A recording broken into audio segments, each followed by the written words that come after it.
On Next yesterday, we met two teens who have climbed all of Colorado's 58 14ers.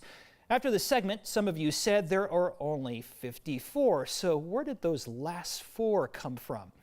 The number of 14ers in Colorado is debatable. The State Tourism Office recognizes the 58 peaks in Colorado that are above 14,000 feet. Those are the peaks that Connor Hodes and Hunter Goldschmidt just finished climbing. If you ask the experts with the Colorado Mountain Club and the Colorado 14ers Initiative, they say many other climbers follow mountaineer rules. That means the peak needs to be named by the U.S. Geological Survey, and it must be 300 feet above the saddle that connects it to another peak.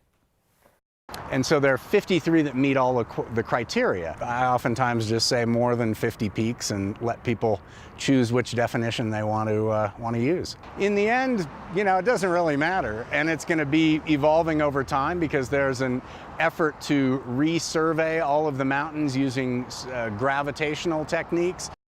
So 53, 54, 58, all of those numbers work. It just really depends on your opinion.